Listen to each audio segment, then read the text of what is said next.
Assalamualaikum warahmatullahi wabarakatuh.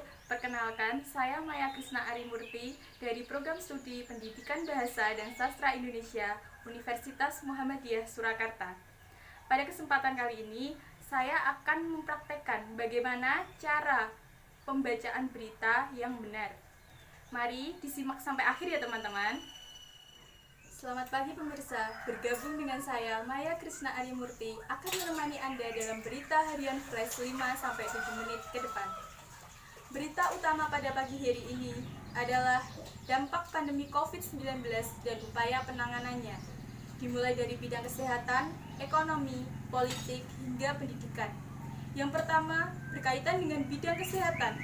Mengutip dari Litbang Kompas, pandemi COVID-19 ternyata berdampak pada ancaman krisis multidimensi. Persoalan yang bermula dari sektor kesehatan meluas pada sektor ekonomi, politik, hingga pendidikan. Dengan demikian tidak ada pilihan selain bergerak bersama untuk mengantisipasi dampak yang timbul akibat pandemi ini. Pada saat ekonomi dunia mencoba bangkit di tengah perang dagang Amerika Serikat dan Cina, tantangan berikutnya muncul dari sektor kesehatan. Kasus positif COVID-19 yang pertama kali ditemukan di Cina meluas dengan cepat pada seluruh kawasan di dunia, termasuk Indonesia. Bagi Indonesia, upaya preventif telah dilakukan sejak awal tahun untuk mengantisipasi dampak yang ditimbulkan dari pandemi COVID-19. Namun, upaya preventif yang dilakukan tidak serta-merta menjadi tameng bagi Indonesia. Sama seperti negara lainnya, Indonesia akhirnya berkutat pada persoalan kesehatan akibat COVID-19. Dampak kesehatan yang ditimbulkan tidak hanya dari sisi COVID-19, seperti penambahan kasus positif dan kekurangan alat kesehatan. Dari sisi kesehatan lainnya, dampak yang lebih luas juga dirasakan oleh masyarakat. Dampak yang paling dirasakan adalah kelangkaan masker medis di pasaran. Selain masker, layanan kesehatan juga tidak dapat dirasakan secara optimal oleh masyarakat. Kekhawatiran untuk berkunjung ke rumah sakit juga turut mendorong masyarakat menahan diri untuk memeriksa kesehatan secara rutin ataupun berobat. Yang kedua, berkaitan dengan bidang ekonomi. Menurut catatan Kementerian Ketenagakerjaan, pandemi COVID-19 telah berdampak bagi 1,7 juta pekerja di Indonesia, baik pekerja formal maupun informal. Kondisi ini juga berbanding lurus dengan adanya kenaikan angka kemiskinan dari 24,79 juta jiwa pada September 2019 menjadi 26,42 juta jiwa pada Maret 2020. Ini adalah kenaikan angka kemiskinan untuk pertama kalinya sejak tahun 2017. Terpukulnya sektor ekonomi terlihat jelas pada pertumbuhan ekonomi Indonesia yang hanya mencapai 2,97% pada kuartal 1 2020. Jika dibandingkan dengan laju pertumbuhan pada kuartal sebelumnya, praktis semua komponen menunjukkan perlambatan, baik konsumsi rumah tangga, konsumsi pemerintah maupun ekspor barang dan jasa. Kini sektor ekonomi kembali ditata seiring relaksasi pembatasan sosial pada sejumlah daerah. Yang ketiga yaitu berkaitan dengan bidang politik.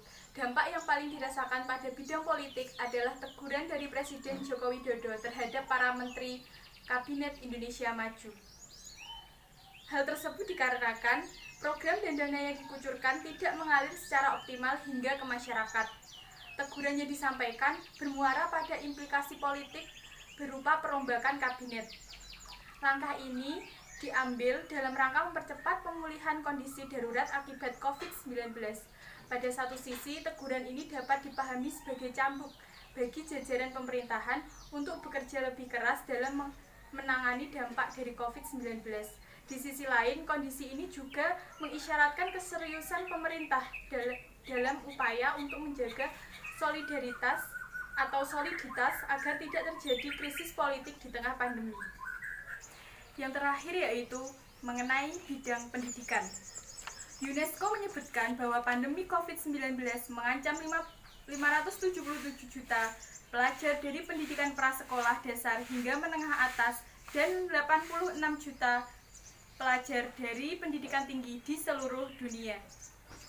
Hal tersebut membuat pemerintah dan lembaga terkait menghadirkan alternatif proses pendidikan bagi peserta didik dengan belajar mengajar jarak jauh atau belajar online dari rumah dengan pendampingan orang tua. Penerapan kebijakan belajar tersebut nampaknya tidak menjadi masalah bagi sebagian perguruan tinggi yang sudah memiliki sistem akademik berbasis daring. Namun menjadi masalah apabila sebagian perguruan tinggi yang lain tidak memiliki sistem tersebut. Di level pendidikan dasar sampai menengah atas, secara teknis proses pembelajaran jarak jauh juga banyak mengalami kendala. Peserta didik dari keluarga yang tidak memiliki akses internet atau bahkan tidak memiliki handphone akan ketinggalan pembelajaran ketika tugas belajar disampaikan melalui WhatsApp atau yang lainnya. Menyikapi kondisi seperti itu, pihak sekolah seyogianya memberikan kebijaksanaan atau jalan keluar, misalnya dengan memberikan tugas dalam bentuk kertas kerja. Selain itu, dampak lain dirasakan oleh peserta didik, yang diantaranya adalah beban belajar terlalu banyak.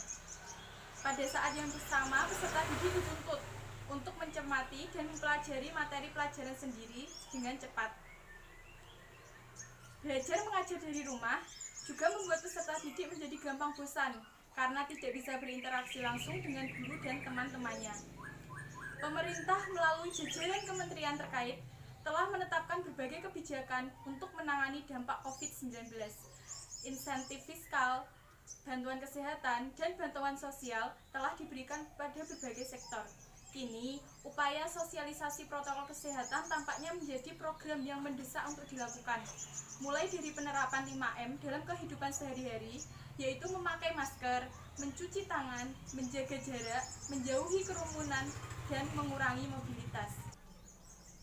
Pada penggunaan masker misalnya, pemahaman secara benar perlu diberikan agar tidak ada lagi kesalahan dalam penggunaan, sebab terdapat kecenderungan masker digunakan di bawah dagu dan tanpa menutup hidung dan mulut. Selain itu, sikap permisif dalam komunikasi antar warga yang tidak menggunakan masker juga perlu memperoleh perhatian. Ada kecenderungan kebiasaan tidak menggunakan masker dianggap wajar jika komunikasi dilakukan bersama orang yang dikenal. Pemahaman yang keliru ini perlu diluruskan pada setiap lapisan masyarakat. Namun, mengandalkan pemerintah saja tentu tidak cukup untuk mengantisipasi dampak besar yang timbul akibat pandemi. Peran penting kini juga berada di tangan setiap lapisan masyarakat. Jika masyarakat disiplin memenuhi protokol kesehatan, maka hal ini sangat membantu untuk mengurangi penyebaran COVID-19. Demikian berita harian Flash pada pagi hari ini. Jangan lupa mematuhi protokol kesehatan. Sampai jumpa, selamat beraktivitas.